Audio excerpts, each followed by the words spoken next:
पहले मैं जो भी ट्रिप प्लान करता था सब कैंसिल हो जाता था। अपने शहर से बाहर ही नहीं निकल पा रहा था, तो मेरे दोस्त ने कहा उधारी कर ले। अब मैं हर महीने शहर बदलता हूँ। मुझे एक ट्रैवल एजेंसी का भी बंदा आके बोलता कि सर आपको थाईलैंड में 4 days 3 nights मजा करवा देंगे। तो मैं चला गया और सच में 3 days 3 nights तो बहुत मजा आया, लेकिन 4th डे में बहुत ज्यादा स्ट्रेस में आ गया था क्योंकि अब मेरी नाइट्स खत्म हो चुकी थी। अभी रिसेंटली भी मैं और मेरे 2 दोस्तों ने जिंदगी ना मिलेगी दोबारा देखकर ट्रिप जाने का प्लान किया, बट ऑफ कोर्स हम जा नहीं पा रहे थे क्योंकि मैं और मेरे दोस्त दोनों को ऋतिक रोशन बनना था और हम 2 ऋतिक रोशन लेके जा नहीं सकते थे, वरना फिर क्रिस 3 बन जाती। और हमेशा ये ट्रिप प्लान करते समय इतनी प्रॉब्लम्स क्यों होती है? तो बताओ फिर किधर चलना है? हम कश्मीर चलते हैं।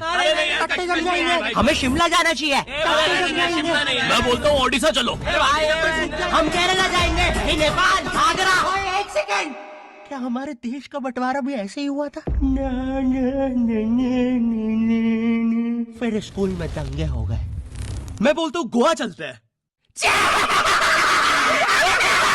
ओए मम्मी पापा कहाँ मानेंगे? क्या करना है गोवा में? दारू नशा। बेटा हम तो गरीब हैं। तो क्या नाचू? 2 वक्त की नंगी लड़कियाँ। मिल जाए तो भला हो। तेरे मामा का लड़का दादी के पेशाब में डूब के मर गया था गोवा में। तो क्या नाचू? लाश देख के पता है तेरे मामा ने क्या किया था? ये दुनिया पीतल दी और मैं बेबी डॉल में सोने दी, ओ बेबी डॉल में सोने दी। स्कूल ट्रिप्स तो हमें कभी डिसाइड करने का मौका ही नहीं मिलता था। जहाँ टीचर्स जा रहे हैं वहीं हम जा रहे हैं। इस बार की स्कूल ट्रिप है जू।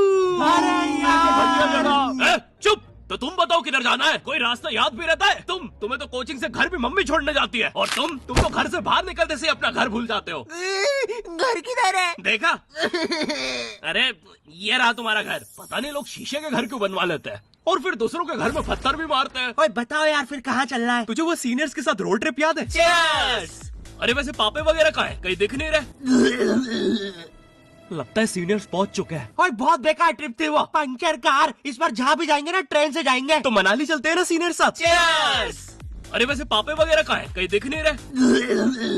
लगता है सीनियर। अबे ट्रेन कैसे पंचर हो गई? और ट्रेन लेके हम रोड से क्यों जा रहे थे? मेरा स्कूल तो ट्रिप बोल के कहीं भी ले जाता था। अमीर बच्चे ट्रिप पे फॉरेन देखने जा रहे हैं, हम ट्रिप पे अमीर बच्चों के स्कूल देखने जा रहे हैं। कभी म्यूजियम ले जाके रैंडम चीजें दिखा रहे हैं। बच्चों यहाँ हुई थी सैनिकों की हिस्टोरिकल लड़ाई, लाखों जाने गई है यहाँ। और लेकिन यहाँ की हुई थी इतनी बड़ी हिस्टोरिकल लड़ाई? यहाँ तो पहले भी म्यूजियम ही था। हाँ बेटा, वो सैनिकों का स्कूल भी उन्हें ट्रिप पे म्यूजियम ले आया था। अमीर बच्चे ट्रिप पे 7 वंडर्स देख रहे हैं, हम भी 7 वंडर्स देख रहे हैं। फर्क बस इतना है वो असली वाले देख रहे हैं और हमें सीताराम वाटर पार्क।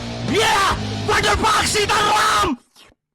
हाँ, हमें यहाँ दिखा रहे हैं। ये पार्क का ताजमहल देख के ऐसा लगता है शाहजहां ने जिन मजदूरों के हाथ काट दिए थे उन्होंने इधर आके गुस्से में बनाया। दूसरे बच्चे आईफिल टावर के साथ ऐसे फोटो खिंचवा रहे हैं, हमारा वाला नॉर्मल भी हाथ में आ जा रहा है। इससे ज्यादा स्ट्रॉन्ग और सख्त तो बच्चों के टिफिन में जमी मैगी हो गई है। एक बच्चा तो मैगी और टिफिन में इतना कंफ्यूज हो गया उसने स्टील का टिफिन खा के मैगी के अंदर पैक कर दिया। साइड में रैंडम एनजीओ वाले घूम रहे हैं। सर बस 10 रुपए में इस बच्चे की जान बच सकती है। पहले तो ये कौन लेंडू बच्चा है जिसकी 10 रुपए के चक्कर में जान खतरे में गई है? नहीं सर, इस बच्चे को कैंसर है। ये वीडियो देखिए। माधव को कैंसर है बेचारा, आप उसकी मदद कर सकते हैं सिर्फ 10। अरे नहीं, ऐड आ गया। लखन को कैंसर है। अरे ये भीख मंगे लोगों के ऐड। 10 रुपए में मिल सकती है लखन को एक नई जिंदगी। अरे मेरा देगा इस गंजे को 10 रुपए। शक्ल देखो इसकी, क्या कुछ भी आता रहता है। लखन को, अबे हट। माधव को मिलेगी एक नई जिंदगी। प्लीज भाई साहब माधव को बचा लीजिए। हम स्कूल ट्रिप अक्सर बसों में ही जाते थे और मेरी स्कूल बस तो ऐसी दिखती थी जैसे अभी दंगों से चल के आ रही है। बस के अंदर से नीचे का चक्का घूमते हुए दिख रहा है, कोई बच्चा इंजन में गिर के इवापोरेट हो गया है, कहीं से खिड़की का लोहा निकला हुआ है। एक बार बस का एक्सीडेंट हो गया, बाहर के लोग सेफ थे, अंदर के मर गए थे। और पीछे की सीट भाई, यहाँ पे बैठने के अलावा सब कुछ होता है। लड़ाई, मोहब्बत, उल्टी, फिर सब साथ में। फाइनल करते हैं हम नेपाल जा रहे हैं। अरे नहीं, मैं वहाँ बचपन में गया था। तो नैनीताल? नहीं, बचपन में। आगरा? बचपन में। राजस्थान? बचपन। अबे कहाँ गया तू बचपन में? जहाँ जहाँ वो मुझे लेके गए। कश्मीर। भागो, पुलिस आ रही है। राजस्थान। ले माँ बाप से बात कर। केरला। Hello mummy. बेटा अभी तो तू राजस्थान में था। मैं आज तक ट्रैवल ही तो कर रहा हूँ। चल चल चल, पुलिस आ रही है, निकलना है। हमने कभी नोटिस क्यों नहीं किया अनिल के पैरों में चेन बंदी होती थी?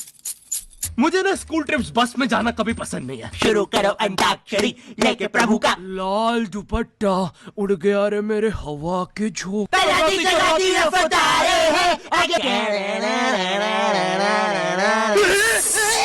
भागो, पिक्की को सच में नाग देवता आ गए। वैसे तुम्हें पता है जहाँ स्कूल्स होते हैं वहाँ तुम गाड़ी 25 की स्पीड से ज्यादा तेज नहीं चला सकते। हाँ ये रूल है सरकार का। मतलब तुम 25 पे चीपो बच्चे, वो मालिश के लाएगा। बच्चा बोलता है वाह भैया जी एक बार और कैसा रूल है ये? 25 की स्पीड पे ज्यादा दर्द होगा छिपाने में। धीरे धीरे निकल रहा है ट्रक ऊपर से, ना मरने दे रहे हो ना जीने दे रहे हो। कम से कम 100 की स्पीड पे एक बार में किस्सा खत्म। 25 पे तो एक्यूरेसी भी ज्यादा हो जाएगी। अब मैं 2 बच्चे चीप सकता हूँ एक साथ। कोई बच्चा बच गया मैं गाड़ी घुमा के चीप दूंगा। और ये बसों में हमेशा एक बच्चे को चुल चढ़ती है और फिर वो बाहर किसी बाइक वाले पे थूक देता है। बाइक वाला स्लिप खा के गिर जाता है, उसकी बाइक वगैरह टूट जाती है। हाँ वो थूक की स्पीड बहुत तेज थी। बाइक वाला तो सिग्नल पे खड़ा था, वो हमारी बस रुकवा लेता है। अंदर सब हरामी बोल रहे हैं हमने नहीं किया, तो वो अपना हेलमेट का कैमरा चेक करता है। पर उसमें वो बच्चे की इमेज बहुत ब्लर आई थी क्योंकि बहुत फास्ट हुआ था सब। पर बाइक वाले को पता नहीं था कि ये इमेज ब्लर नहीं है, वो बच्चा ही धुंधला दिखता है। वो धुंधला बच्चा पीछे छुप के बैठा हुआ है। बाइक वाला फुल गुस्से में। और ये यूट्यूब के मोटो ब्लॉगर्स तो इतने ड्रामेटिक होते हैं, पूरे समय हेलमेट का कैमरा ऑन। तुम इनसे नॉर्मल भी बात करोगे तो इनके हेलमेट के कैमरे में क्या रे बच्चे को मारेगा 10 को ले आ, नहीं मार पाए। रियली रियली सॉरी भाई साहब, आगे से दूंगी और पीछे से भी लूंगी, समझा ना छोटे लड़। लड़ने की क्या बात है, बच्चा है जाने दो। फिर हमें लाया जाता है हमारे देहाती से होटल में जहाँ वो अजीब से कपल्स मुंह बांधकर सेक्स करने आते हैं। इस होटल में आतंकवादी भी ऐसे ही आते हैं, तो अब पता करना बहुत मुश्किल हो जाता है कि ये एक दूसरे की मारेंगे या हम सबकी। इतनी कम फैसिलिटीज है इस होटल में, मरने के लिए भी टेबल फैन से लटकना पड़ता है। इतना पुराना होटल है, यहाँ एमएमएस भी कैसेट में लीक होते हैं। और इतनी क्राइम पेट्रोल वाली वाइब है इस होटल की। लोग सेक्स करने आते हैं, क्राइम करके चले जाते हैं। यहाँ के आधे एमएमएस में तो अनूप सोनी खड़ा होता है नंगा।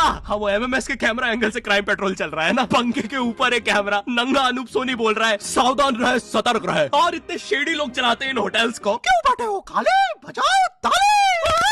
करियर ना अच्छा चलने के कारण मुट्ठी माउस ने अपना घर एक शेडी होटल में बदल दिया। मुट्ठी तुमने घर का कोड अभी तक नहीं बदला, पता है ना पिछली बार रेत पड़ गई थी। गाय तोंड यही है ना वो चूहे का कोठा। क्या कोड बोलना पड़ता है यहाँ? किसका कितना चूसना चाहूँ? कायजाला किसका कितना चूसना चाहो थोड़ी ना, मिसका मुस्का मिक्की माउस। गोफे गैस के सामने गड़े मुर्दे क्यों उखाड़ रहे हो? क्योंकि मुट्ठी होटल में सबको भूत दिख रहा है। और फिर ट्रिप के आखिरी में हमेशा एक बच्चा खो जाता है। सारे टीचर्स बहुत टेंशन में आ जाते हैं, बच्चे रोने लगते हैं कि अब वापस से सारे किले घूमने पड़ेंगे। सब बहुत नेगेटिव सोचने लगते हैं कि वो बच्चे को बच्चे पकड़ने वालों ने पकड़ लिया होगा, वो लोग उसके हाथ पैर काट के उससे भीख मंगवा रहे होंगे। टीचर सबको बोल रहे हैं बेटा पॉजिटिव सोचो, तो हम सोचने लगे उसे डॉलर्स में भीख मिल रही हो। और ये हाथ पैर काट के भीख मंगवाने का क्या लॉजिक है? जिनके ऑलरेडी कटे हुए उन्हें पकड़ लो, उन्हें तो पकड़ना भी आसान होगा, बस ऐसे गुल्लक जैसे उठा के वहां रखना है, पैसे उनमें आते रहेंगे। एक तो ये बच्चा घूमा भी पुराने किले के पास है, यहाँ शेर डकैत सब घूम रहे हैं। तो अब हम पीछे बैठ के पैसे लगा रहे हैं कि किसने पकड़ा होगा। पुलिस पास गए तो वो बोलते मिसिंग के 24 घंटे बाद लिखाती है रिपोर्ट। और 50 मेरे भी शेर पे, बढ़िया प्लेयर है। पर फिर पता चलता है डकैतों ने पकड़ा था उस बच्चे को, शेर ने तो पैसे खा रखे थे मैच हारने के। हम सबके पैसे डूब जाते हैं, तो फिर हम सब शेर के इंस्टाग्राम पे उसके बीवी बच्चों को गाली बकने लगते हैं। हमने रोड पे उसके पुतले जला दिए, नेट जियो पे उसका शो कैंसिल करवा दिया। कुछ लोग तो शेर को पाकिस्तान भेजने बोल रहे हैं, आधे लोग कंफ्यूज होकर शिखर धवन को गाली दे रहे हैं। और यही सब करते करते हमारी ट्रिप हो जाती है खत्म। अब अगर तुम्हें